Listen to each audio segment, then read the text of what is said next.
خب ربطای برخنا به میشه ماشم اول طبق معمول با یک پاسخ از میشله you're going to start from Mishle. I forgot. And then after the first pasuk from Mishle, we are going to have Shalom Bayit tips from Rabbi. So we are holding by pasuk 23, Kaf Gimel, in first paragraph Mishle. Shlomo Melech says, Toshuva l'tochachti, hine abia lachem ruchi, odia devarai etchem. Shlomo Melech is telling us that for a person to get the Torah guidance, the Tochacha and Musar of Torah, he needs to be Toshuva l'tochachti. There's a midrash that says there was somebody that was starving and he was supposed to get invited to some kind of feast, and they were delayed in coming and taking him to the feast, and meanwhile he was hungry, so he filled up with his stomach with all kinds of he had some bread and onions and this and that. He filled himself up. So when they came and took him to the feast, so obviously he didn't have any appetite for anything to eat, and whatever they brought to him, really he didn't enjoy it, because why? He had filled up himself with nourishkeit. So here Shlomo Melech says the same thing. He says tashuva letochachti hine abia lachem ruchi odia devarai etchem. In other words, first you need to do tshuva. What is tshuva? To realize, that it's like in the same concept that HaKadosh Baruch Hu gave the Torah in a midbar. The desert. This is the background, right, for the entire Torah giving in midbar Sinai. Why did HaKadosh Baruch Hu give the Torah in a midbar? Because it's the same. The midrash says that there was this king that wanted to build a brand new palace. So when he went to existing, built cities, the people over there, they opposed it. They didn't want to have it, because they knew, in order to build for the king to build his palace, he has first to flatten all the existing structures in order to build his palace. So they didn't want. So what did he do? Finally, he went to a midbar that was never. There were no buildings there. For them, it was only a plus to have a structure, a palace there. The same thing, if a person wants really to be a true Ben Torah, first you need that kind of desert. You need to empty out everything, all the non-Torah concepts that come and fill up our minds. They need to be removed to make room, right, for that palace to be built. Or in that mashal that we said originally, right, a person has to be hungry, and he has to have the appetite. Then he's going to enjoy the delicacies that would be served. So this is that's what the Shlomo Melech says. Tashuvu letochachti. In other words, to hear my musar, you have to do tshuva, and tshuva is that process of being being available and ready for accepting the musar. And then hina abia lachem ruchi odia devarai etchem. Gaon says that really for a person, so it says mitzvah goreret mitzvah, avera goreret avera. Gaon says that in every mitzvah that we do, it creates an energy, right, for another mitzvah to come. And also the opposite. When a person does an avera, that avera itself creates some kind of energy for another one of the same kind. So therefore, when a person starts hearing the musar, so then that's the beginning of Bezrat Hashem, because when he starts learning that Torah, it creates that angel, that because of that he's going to continue that. Mitzvah, goreret mitzvah. And this is always, people that are far from the Torah, right? It's if they would come and give it a try, then Be'ezrat Hashem, there is a chance of a continuity, because it's like a vicious cycle. Like, an avera is goreret an avera, a mitzvah is goreret mitzvah. That's what the Gaon says. This is what Shlomo Melech is telling us, that when a person tashur tochachti, so then he's going to be open to hear the Torah concepts. And when it comes to, when we talk about Shalom Bayit, and really something that is the foundation, the Sfarim HaKadoshim tell us that before Mashiach comes, the ultimate, right, to build this Beit HaMikdash, the third Beit HaMikdash, right, it's going to happen only if we build the Beit HaMikdash of our own households. In other words, so this is the ultimate war before coming of Mashiach. The ultimate war before coming of Mashiach. The Gemara says that, if a person doesn't have Shalom Bayit, it's worse than Milchemet Gog uMagog. Milchemet Gog uMagog, which is that the prelude of coming of Mashiach. The Gemara says, from Tehillim, that when a person doesn't have Shalom Bayit, whether it's between husband and wife, with the kids, so this is worse than Milchemet Gog uMagog. So there, and we have a lot of concepts that are not really the Torah concepts that really cause, lack of Shalom Bayit and the destruction of Beit HaMikdash. So far we have been learning about the major differences between men and women. HaKadosh Baruch Hu has created us totally Ezer Kenegdo. We spoke about, and that awareness is a must. A person cannot really start having Shalom Bayit if he's not constantly, right, aware of this major difference between the psyche of a man and a woman. Then we said, the Gemara tells us from Echa that there is this concept of ol. And we said the ol that you're talking about, this yoke, is being aware of the differences, the fundamental differences between the ways that people, men and women think, and how ladies are mostly, it's about feelings, and it's not something to make fun of it.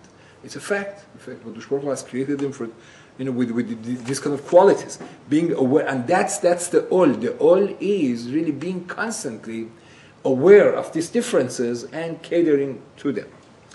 So Rav Wolbe continues and he says, "Vehine ha'isha shona be'emet legamri mehagever."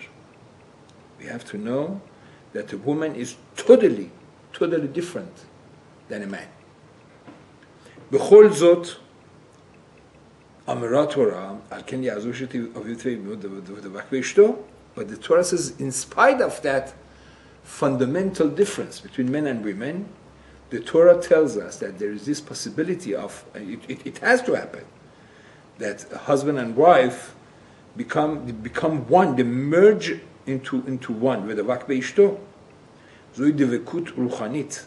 And we know this term of devekut happens in Torah, it appears in Torah only twice.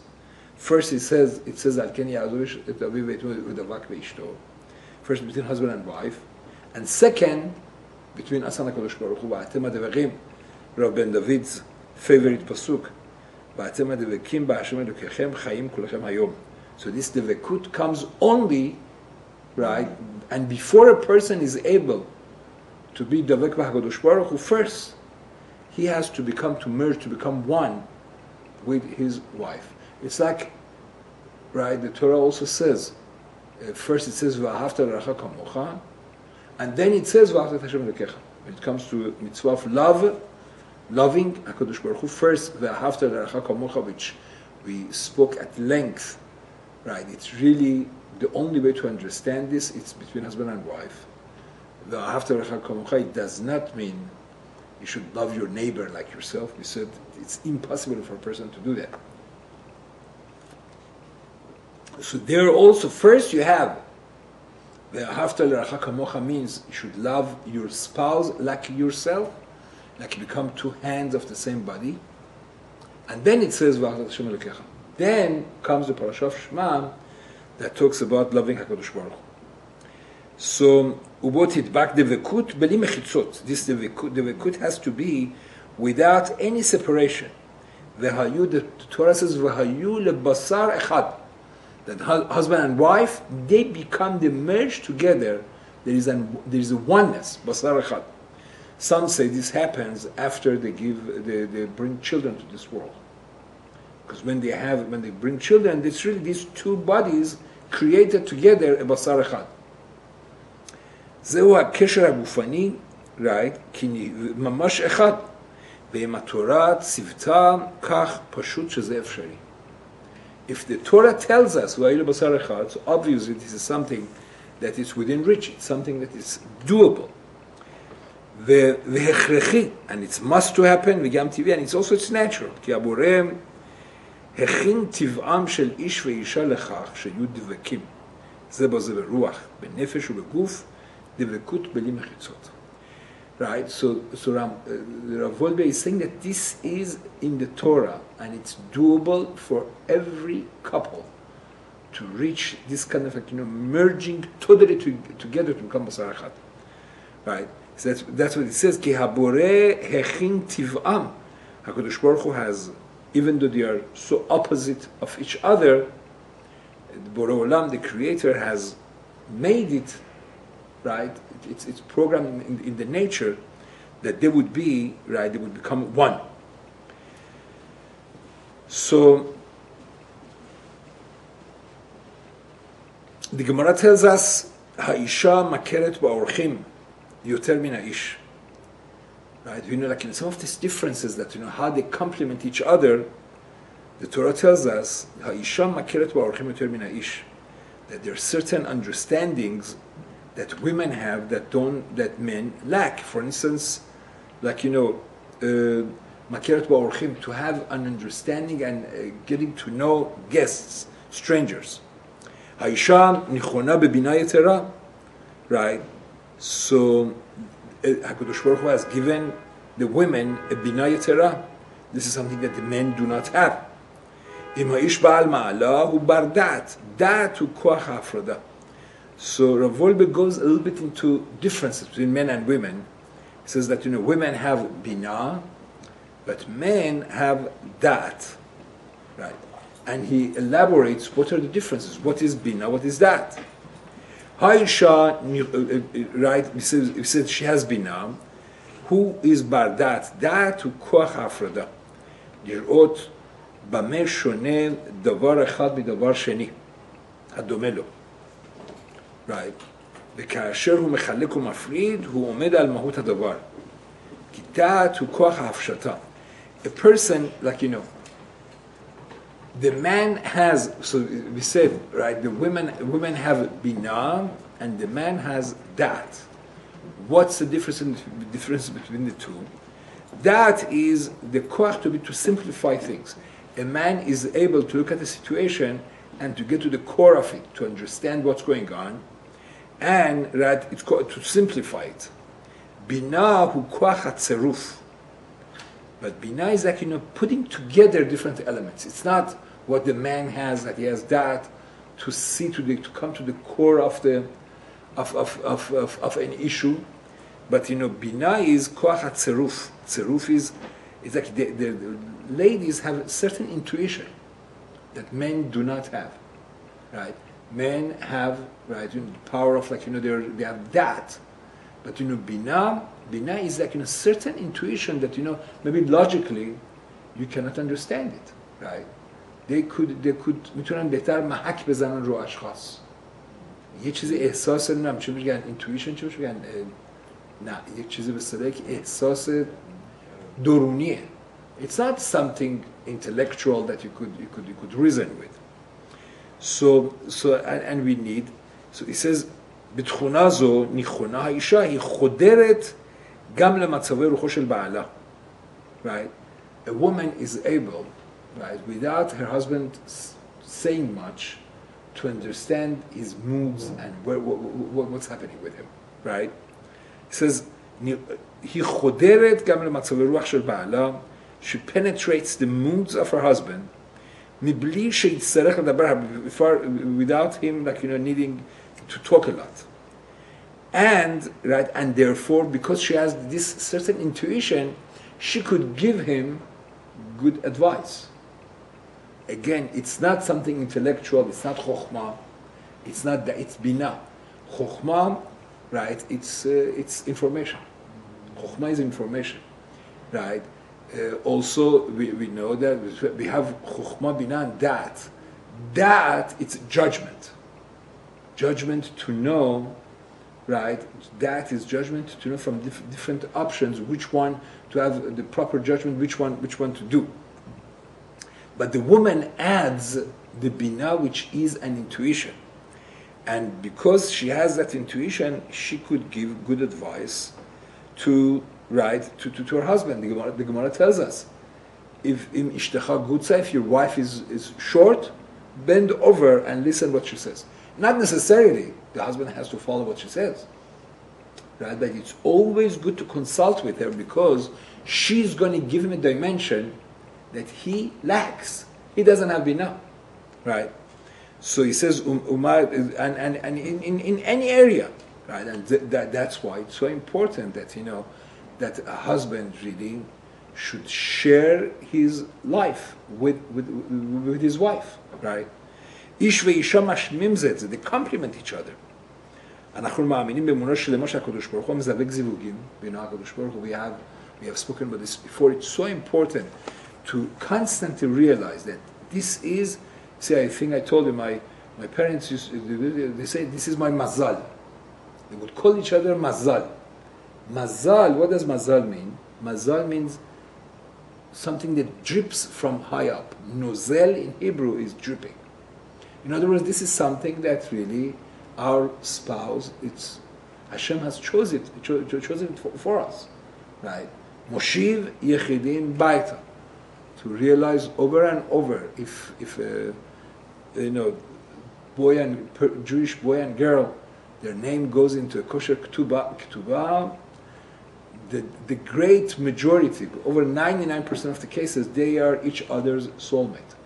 This is like HaKadosh Baruch Hu מזווק זיווגים, ושהוא ממציא לכל אדם אותה בת זוג שהכריזו עליה 40 יום קודם יצירת הוולד. That HaKadosh Baruch Hu gives us that בת זוג, that 40 days before a vlad, before a boy is conceived, already in Shamayim, they have determined who's going to be, right, his soulmate, his wife.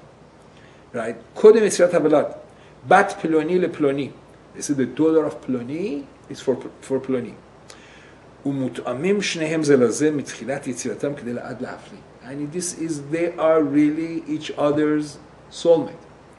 Right? אילה זאת, אין לגשת לחתונה. So therefore, from the beginning of the marriage, it's so important that it's merging and becoming one. The oneness and the fact that they complement each other. Right, the chokhmah of the husband, the binah of the wife, the dad, they complement each other. So therefore, the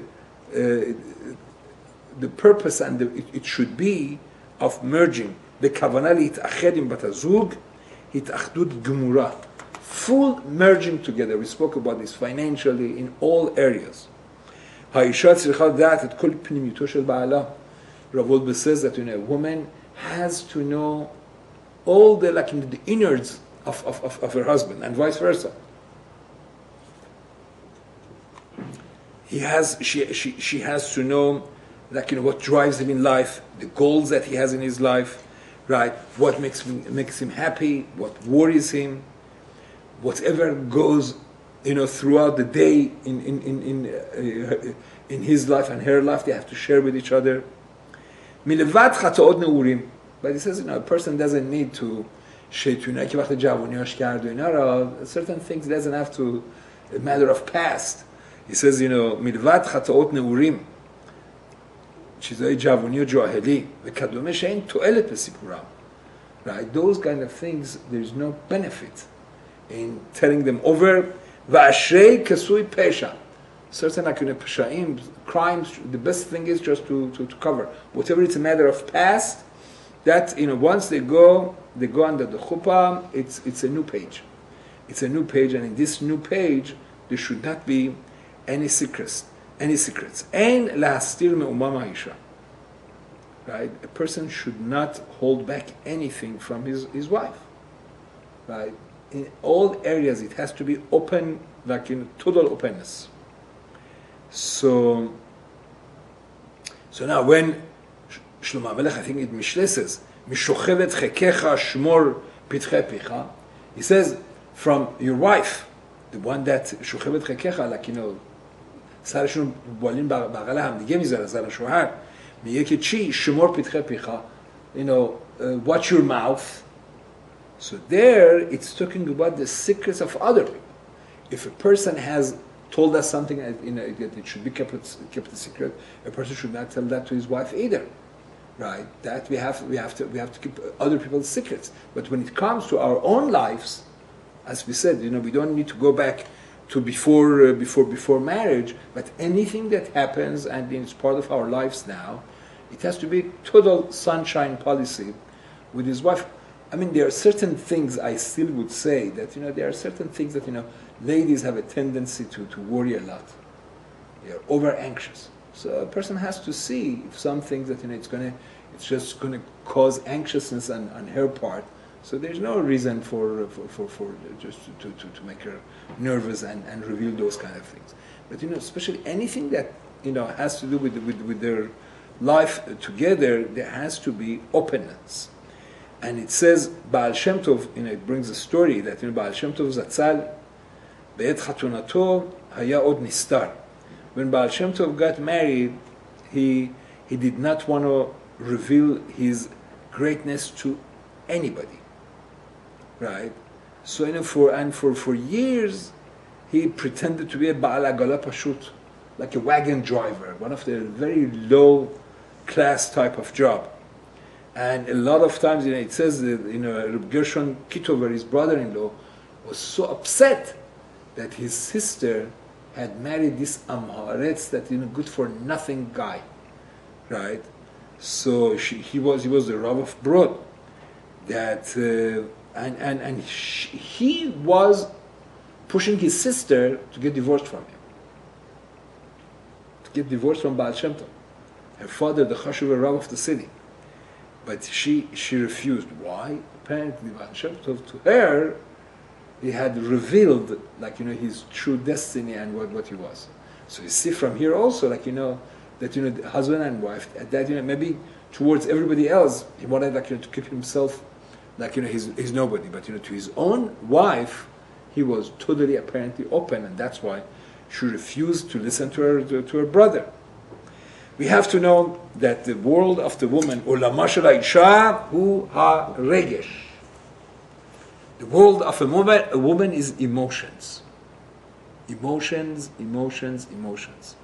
And so it could go, for I don't know how many sessions to therapists that would constantly tell you to man, your problem is that you don't understand.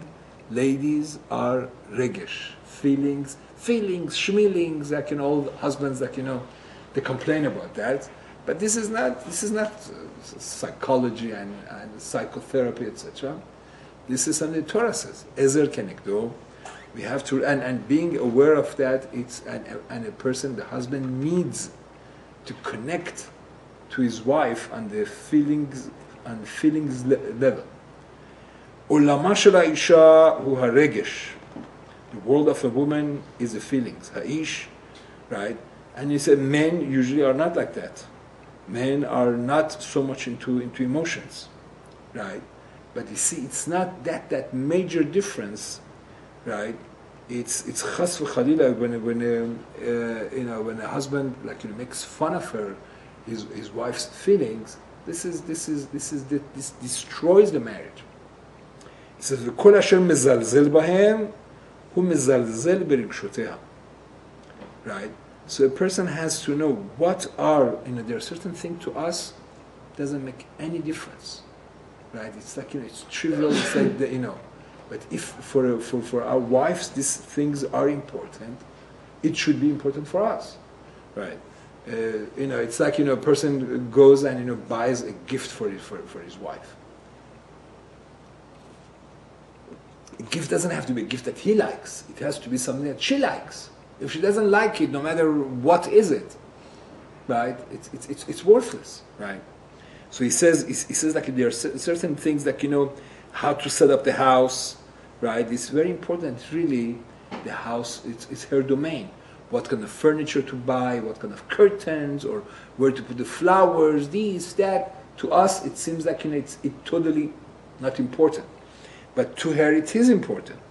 And if a person makes fun of it and makes light of it, actually, he is playing with his wife's feelings. And as we said, Olama shel ha'isha hu ha'regesh. The world of a woman is the feelings. The feelings are really the most important things. So, בתחום הרגש ישנן תופעות שהגבר נראה להבין. And when it comes to understanding feelings, sometimes men are totally like Rabbi David says, HaKadosh Baruch Hu put Adam HaRishon to sleep. It doesn't say that after he created Chava, he woke him up. Right? We are asleep. We are not aware. Right?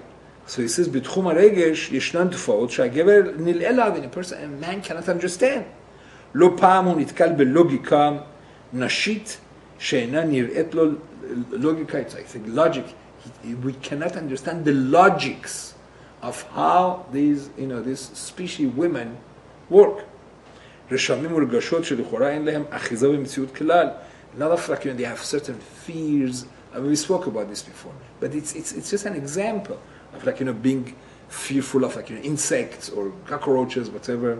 It doesn't make any sense to us. But he says, "Hasechel habarim mevatel otam, aval ha'isha ne'echezet b'hem." And you see, you cannot change her, and any kind of logical explanation is not going to do the job, right? So, and he says, "Ha'isha b'shela, ha'ish tzarich lahashlim im zeh." The husband has to make peace with this. In the yeshiva world, they tell you, you have to do shalom with the matzav. You have to do peace with the situation. This, you cannot change her. And he says, "V'ad zikna alav lilmod betufa'ot elu." Until they turn old, gray and old, he has to understand that you cannot change your wife. You cannot change her, and vice versa. Alav lilmod betufa'ot elu, right? Kaas v'rogez hinam miktzat muktzeh machmat mius. He says that you keep getting angry, right? And over these kind of, and react with anger, with this kind of women psychology and feelings, etc. This is the wrong response. It's destructive. Kaas v'rogez hem, he calls it muktzeh machmat mius, the worst type of muktzeh you have on Shabbat is muktzeh machmat mius. And so he said, so because we have spoken about this, and usually it happens a lot. It just doesn't make sense to the husband, and he gets angry. And we have spoken how destructive anger is in any expression. Sometimes a person might have the feelings of anger, but expressing anger at home, as we said, the Gemara says it's like you have worms in sesame seeds. Right?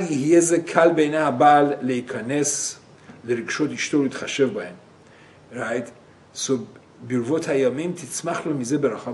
when a person, any husband, commits himself, I'm going to understand and cater to my wife's feelings, he's going to be better off, right?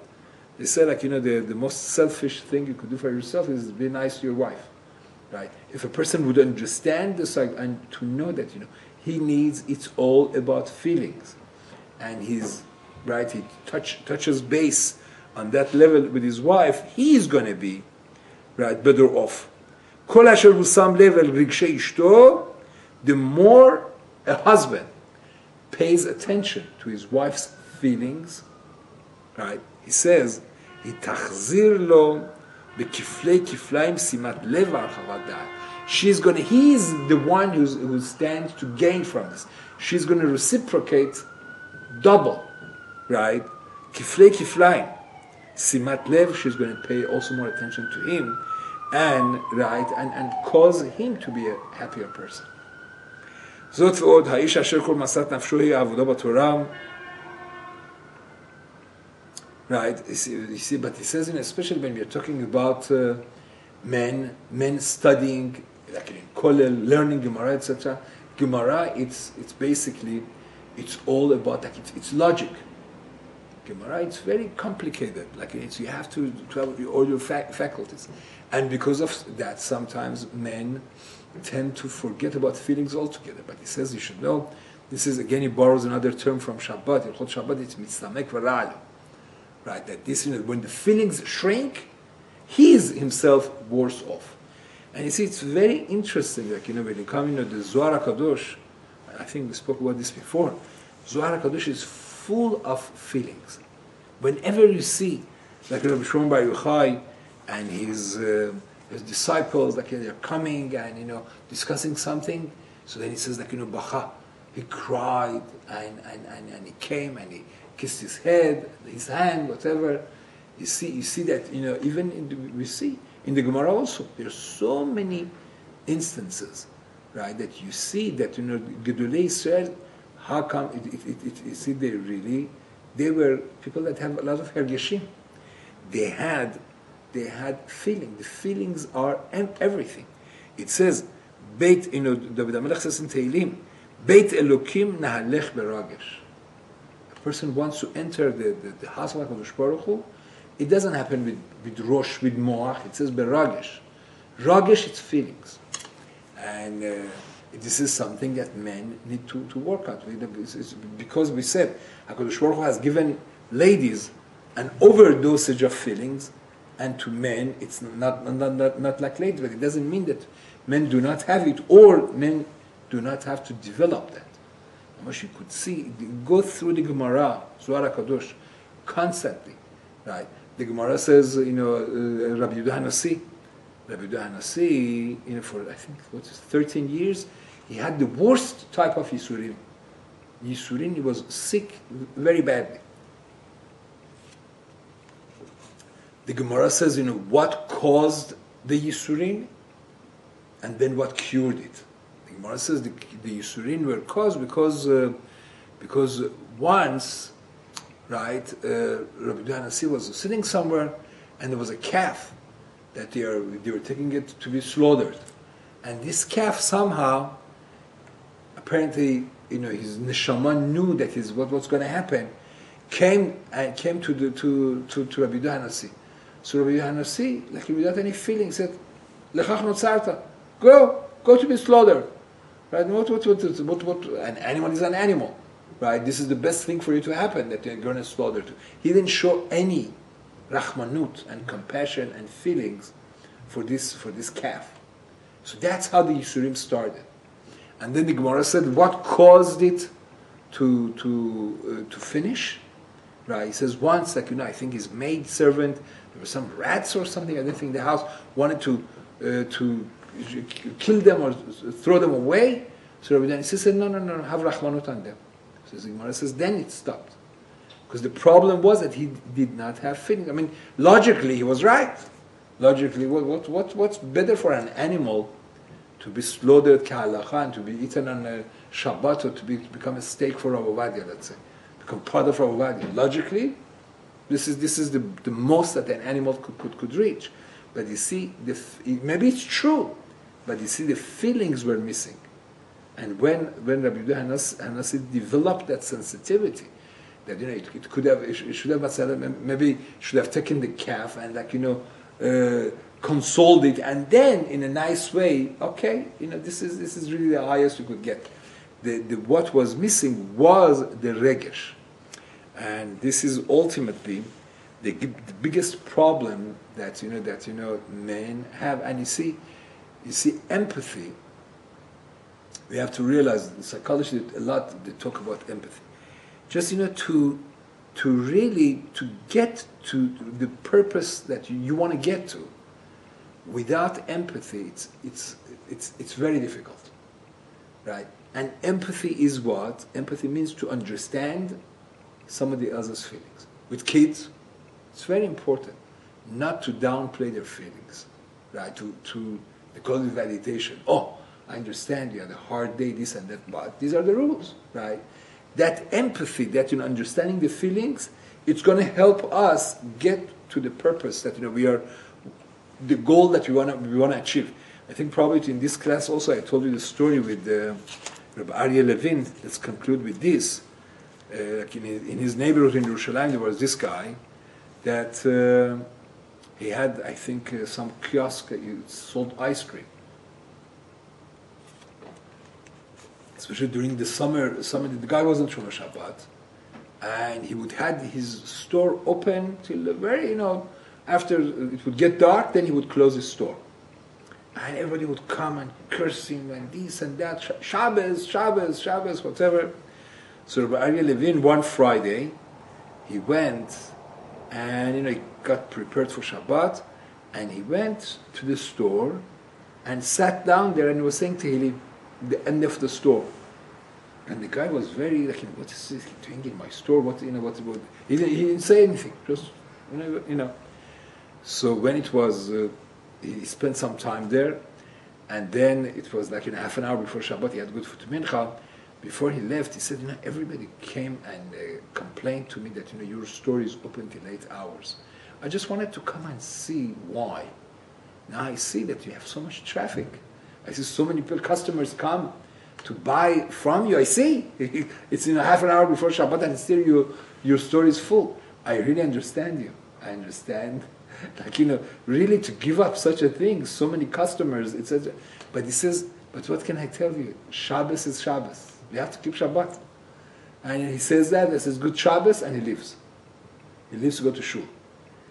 Then he looks and he sees, after a few minutes, this guy kicked out all the customers and closed the store. And then afterwards he came to him and he said, look, everybody would come and they didn't understand where I'm coming from. They didn't understand my feelings.